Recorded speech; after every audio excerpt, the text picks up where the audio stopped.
Grüß, willkommen in einem Fragens video. Welcome to another exciting video, in this case part 30 of my Star Trek TOS timeline series of videos. In this video, I will discuss what we know about how space combat is conducted in the TOS universe. As I'm only looking at the TOS universe or series, I will not be using any of the examples of space combat from later series. I tend to feel later series trying to make their space battles exciting by trying to show both combatants on the same screen results in some rather impressive manoeuvring, but it looks a little bit silly or unreasonable. It's possible this could be justified somehow, but in the TOS script, space combat was closer to traditional battleship engagements of World War I or World War II, although there was considerably more manoeuvring nonetheless, even in those cases. For my examples, I'll be initially using the version of Star Trek series which uses the enhanced CGI, simply because you can see more, and they were trying to duplicate the original vision as much as possible. As this will be more a visual-based video, I'll go through the episodes when some sort of ship versus ship combat did occur. Our first example is the Corbomite maneuver, where the Enterprise destroys the first Federation probe. The probe seems to be very close to the Enterprise in this image. Now later we'll discover that it's probably 1,000 times further away than what you see here. This is close simply to make it look a bit more interesting. When the probe became very dangerous, the Enterprise fired phasers and destroying it at unusually close range, which impacted the Enterprise somewhat. I suspect this type of close range engagement was not typical. Our next engagement occurs in Balance of Terror. Initially, the Romulan spacecraft hit an Earth outpost, which was apparently heavily defended, both physically, that is with iron, and with deflector shields. It took 2 shots from the Romulans to destroy the base. In the next engagement, the Enterprise fires phasers in a blind pattern against the cloaked Romulans. This damages the Romulans, but allows the Romulans to return fire somehow. In the next attack, the Romulans decloak and launches its powerful weapon, probably a super photon torpedo. At this point in the series, the Enterprise was not launching photon torpedoes. That came in later series. Perhaps this episode gave them the idea. The Romulan is probably a significant distance away based on the previous manoeuvring and how long it took for the photon torpedo to arrive. The Enterprise then does some more blind firing. The phaser blasts seem to be exploding, so I suspect that these may be even photon torpedoes rather than phasers. The Romulan jettisons debris, which includes an old type atomic warhead. This must have got reasonably close, and when it exploded, it damaged the Enterprise, which I find rather interesting that an old-style atomic warhead should do this. In the final engagement, the Enterprise just manages to fire those exploding phasers just before the Romulans can destroy the damaged Enterprise. The Romulan ship is intact and later self-destructs. The first mention of a photon torpedo occurs during the episode Arena. However, there is no actual ship-to-ship combat in this episode. In Errant of Mercy, the Enterprise is ambushed by a cloaked Klingon spacecraft, which first fires a number of photon torpedoes against it. The Klingons were a reasonable distance away, but closing. The Enterprise fires back with phasers and destroys the Klingon spacecraft. I have to assume this is a small Klingon vessel, similar to, let's say, a submarine, which operates by remaining hidden. The Enterprise is too powerful for it in this case. In Errant of Mercy, a Klingon and Federation fleet are about to engage. I estimate about 8 capital ships each with supporting spacecraft. The Organians stop this, so no actual combat occurs. There is some combat in the Doomsday Machine, but standard tactics do not apply in this case, considering what they were fighting against. In the Changeling, the Enterprise is struck by a very powerful weapon, apparently similar to 90 photon torpedoes. I find this unlikely, as this would make the Enterprise invulnerable by surviving it, so let's just say it was powerful and caused the Enterprise severe issues. Combat was not standard in this case as well, so I'm not going to delve into it in any great detail. In Journey to Babel, the Enterprise engages in battle with what appears to be a suicide vessel. Once again, the attack seems to occur from some significant distance. The episode Ultimate Computer gives us our best example of spacecraft combat. In the first engagement, the Enterprise turns to face its targets and fires phasers. The distance is reasonable, but it's not thousands of kilometres away, at least according to what we see here. I calculate about 2 kilometres based on this image. The ships need to face their target, which I do find interesting. Later we get a reference which indicates the distance shown on the screen is not correct. You would need to multiply any distance calculated when you look at the image by looking at the CGI by 1000 to get something closer to the actual distance. So if this looks about 2 kilometres away, it's actually closer to 2,000 kilometres, which is still pretty close. I'd estimate this is probably closer to about 20,000 kilometres. In the same engagement, after being hit, the target turns and moves away, with the distance getting to the point the vessel is almost not visible. As these spacecraft are very large, about 330 metres long, this is probably a long range, long way away. Based on my imperfect maths, I suspect about 35 kilometres, based on this image. Note, I would have to multiply this by 1,000, so the distance is probably in reality 35,000 kilometres away, although the use of the word reality is a little bit odd. But anyway, you know what I mean. In the next attack, a poor old freighter is destroyed by photon torpedoes. I'm unable to assess its distance, but I suspect the distance is greater than the previous 35 kilometres mentioned, or 35,000 kilometres if multiplied by 1,000. As the freighter cannot avoid or fire back, this probably seems reasonable. In the next attack, the Enterprise destroys a starship. Worst case of error since the British sank their flagship in the Mediterranean before the 1900s. The distances here are less than 35 clicks, perhaps 20 to 15 kilometres. Once again, we need to multiply these visual cues by 1,000 to get a distance which aligns with the later scripts which we'll be discussing. So 15,000 kilometres to 20,000 kilometres is probably the actual distance here. In the final attack, the 3 surviving starships adopt this formation. As there is only one target, I suppose there is not much manoeuvring and positioning required. As this is in a viewer, I have no references, so I can't tell how far away these spacecraft are. I assume a reasonable distance or outside engagement range. I wonder why photon torpedoes are not used. Perhaps when firing at long range, they can be dodged or destroyed somehow. In Elan of Troyes, the Klingons attack the Enterprise. Their ship turns around to face the Enterprise, as we've seen before.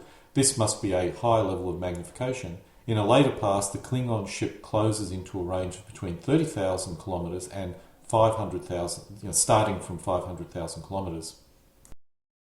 In another pass, the Klingons attempt to come around to the Enterprise's flank. Clearly there must be some advantage in doing so, but as the Enterprise at this point is not using warp drive and only impulse drive, it may be at an unusual disadvantage, which is why this tactic makes sense in this case. I'm uncertain what type of weapon this is, probably a phaser. It's interesting the Klingons get 2 phaser banks as well, but they are in separate locations, unlike the Enterprise where the 2 banks seem to be fairly close to each other. In this engagement, the distance is initially 100,000 kilometres and it closes into a distance of about 30,000 kilometres, which is considered as close range for photon torpedoes. The Klingon goes a bit closer before firing phasers, perhaps 20,000 kilometres if not slightly closer. The Enterprise responds with photon torpedoes, damaging the Klingon spacecraft, but also causing the Enterprise to shake around a bit. So clearly the Enterprise fired photon torpedoes at an unusually short range, or a not recommended range anyway. There is some ship-to-ship combat in the Enterprise incident, but it's a bit of an unusual situation, so I'm not covering it in any great detail. Let's now come to some kind of conclusion concerning these references. Luckily, we do actually get some actual distances for some of the engagements. 500,000 kilometres is too far away for any weapon to be effective, while 30,000 kilometres is considered to be short range for photon torpedoes. The Klingon came in closer before firing their weapon. Let's assume their weapon was a phaser. So phasers need to be fired possibly closer than 30,000 kilometres. Perhaps 20,000 kilometres is their optimal range. This means the visual representation of the ships engaging each other bear little resemblance to reality and have been created the way they've been created to allow both ships to be clearly visible on the screen at the same time. Nothing wrong with this, but it's good to know. The other interesting point is there is a reasonable amount of manoeuvring. When the Enterprise was only using impulse, it was at a severe disadvantage against the Klingon, who was using warp, with the Klingon buzzing around trying to get in on the Enterprise's flank. If the distance is 100,000 kilometres, then at light speed you can cover that in a third of a second.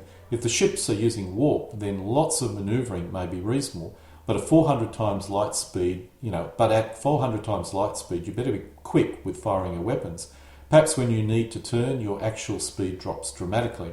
We'll discuss what I think the actual drives are and why I feel that the combat is not occurring at multiples of light speed and is actually occurring at something that, in terms of relative terms, is actually sublight.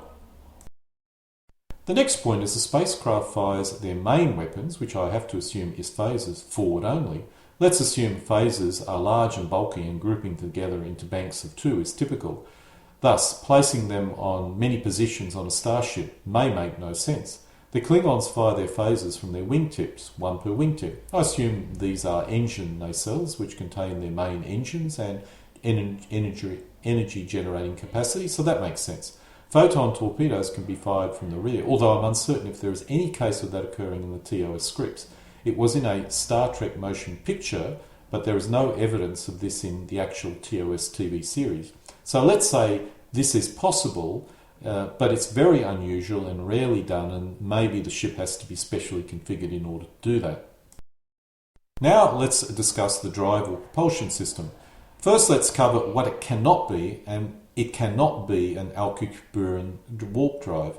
If a spacecraft was able to basically create a black hole to its front and an anti-black hole or negative energy or negative gravity to its rear, it would have no need for phasers or photon torpedoes. Let's assume the spacecraft could generate the amount of energy a small star generates in order to create these distortions in space-time. All it would need to do is ram the enemy and poof, it's all over. It would be possible for a spacecraft to destroy a small moon by bumping into it.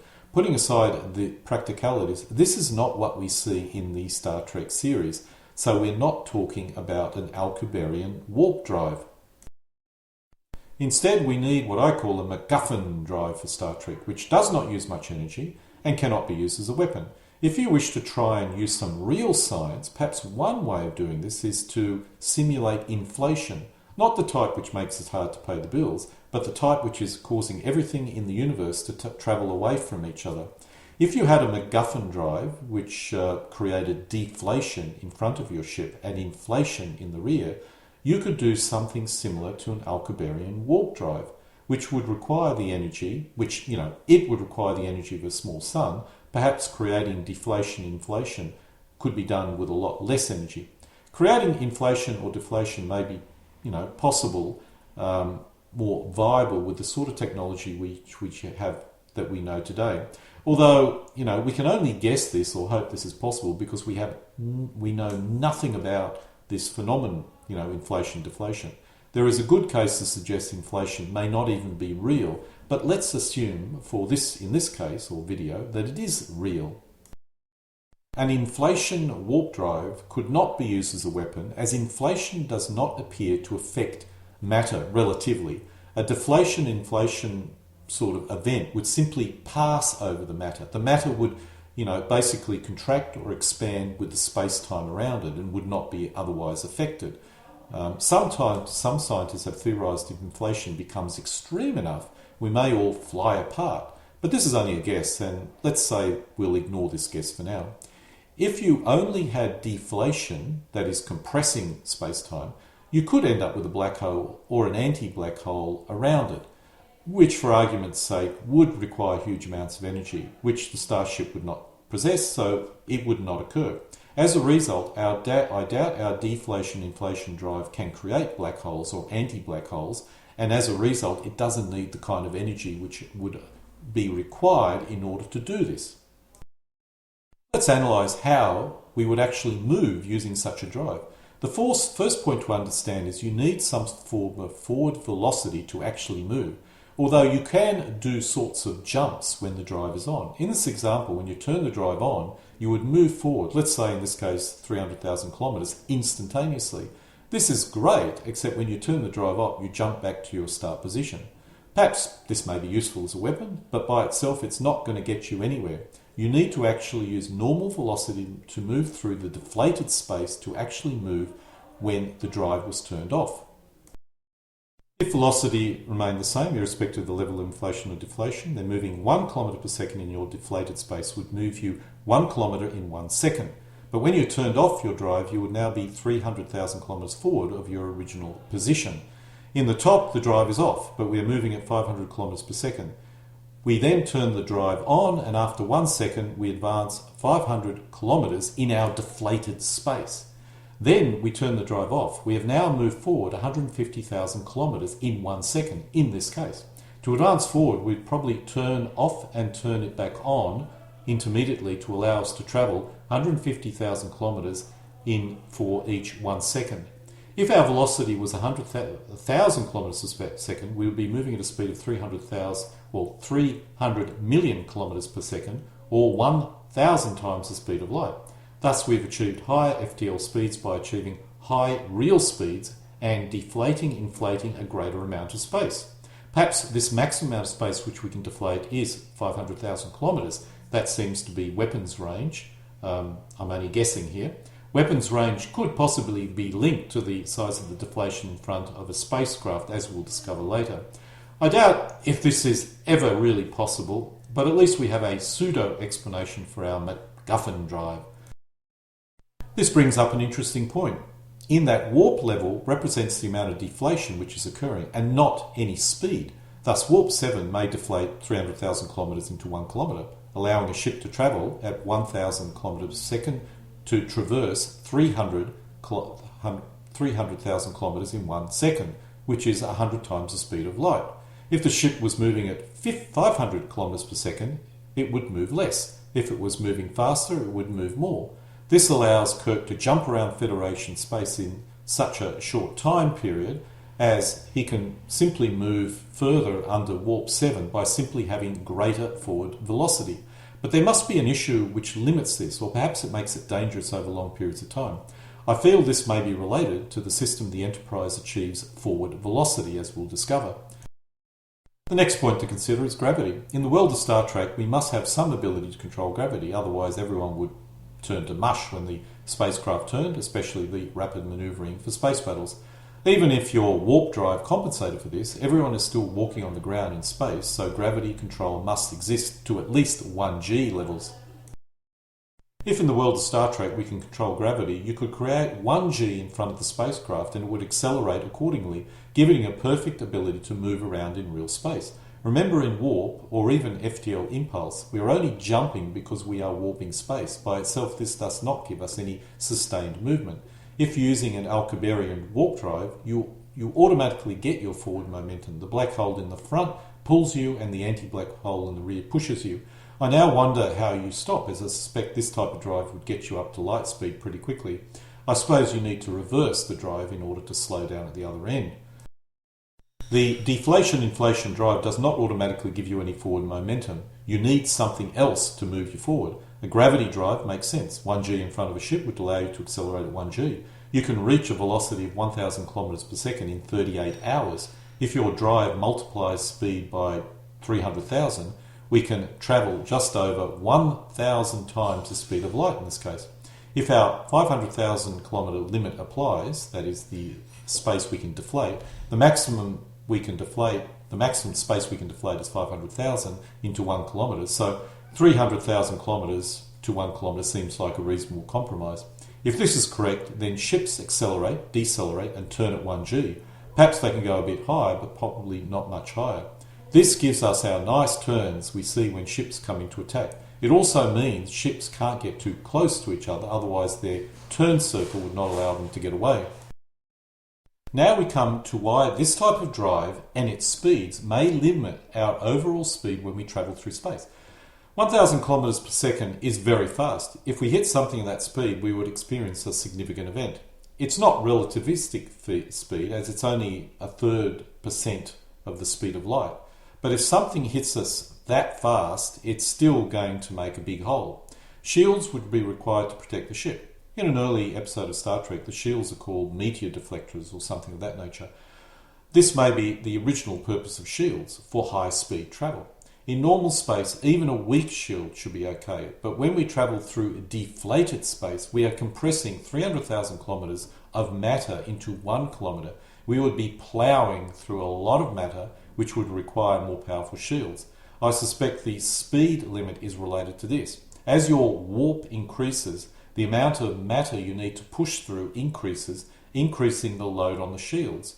Long term, very high speed warp travel at high velocity simply overloads your shield, which I suspect is the reason why Voyager can't just simply keep on accelerating at warp 8 until they are home for tea.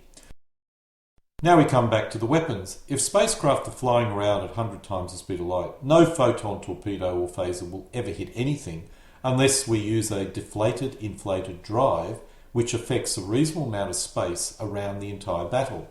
A photon torpedo travelling at half the speed of light would still hit a target with deflated space in front of it, as the photon torpedo is also being affected by the deflated space. It's accelerating.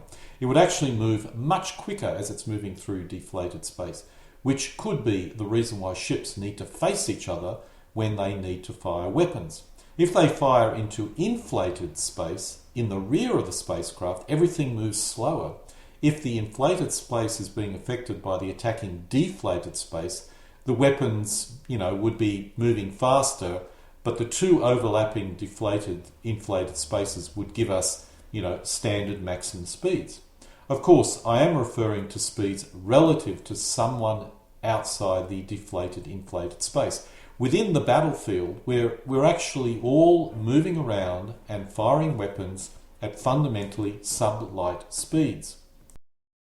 I have no idea if this makes sense, but we need to allow weapons which are basically light speed restricted, such as phasers, and high speed weapons, such as photon torpedoes, the ability to hit their targets. We also need some way of seeing our targets, as travelling 400 times light speed would not even permit you to be seen if travelling directly at a target. This could be the reason why spacecraft battles occur at reasonably short distances. Everyone needs to be affected equally by the inflation-deflation drives, which averages everything out. In this situation, the actual manoeuvring is being conducted by the gravity drives alone. Everyone is in a huge warp bubble when they are using FTL drives. This shows an example. At the top, the FTL drives are off. When both drives are on, both ships now move very close to each other, and everything within the combined deflated space is equally affected. This means when fighting, both fleets are effectively fighting at normal sublight speed, although if your enemy did not have a FTL drive, they would be at a massive disadvantage, as the attacker could buzz around using their drive, avoiding enemy weapons and projecting their photon torpedoes and phasers forward so fast, no response would ever be possible. But with both sides possessing an FTL drive, this advantage is lost, and we are in a bubble of deflated/inflated space, which acts the same as normal space, except positioning becomes very important. There are more unanswered questions than solutions using this explanation, but the space battles of Star Trek simply don't align with reality as we know it. Personally, I would force everyone to leave FTL for battle, but that is not the world of Star Trek, and this pseudo-normal space where both sides are using FTL is a good compromise. I'm inspired to think of some board gaming mechanism which allows me to fight out some of the major battles of Star Trek, TOS world. There would have been several during the Earth-Romulan War, and at least 3 for the latter Federation-Klingon War, as well as also operational, strategic and tactical wargaming. My next video will cover this in a little bit more detail, but as a quick summary, my general feeling about FTL is I actually don't believe it's possible. You can still travel to the stars without faster than light, but in that kind of universe, the battles and the conflicts, etc., would be very different to what we see in Star Trek. Let's just assume Star Trek is, science fiction, but there is a very strong MacGuffin fantasy element in it, which is their ability to travel at FTL speeds, gravity control, etc. And so we come to the end of this incredibly theoretical part 30 of my Star Trek TOS timeline, in this case discussing space-based combat. The episode scripts can be found using the URL shown. Alle guten Dingen kommen zu einem Ende.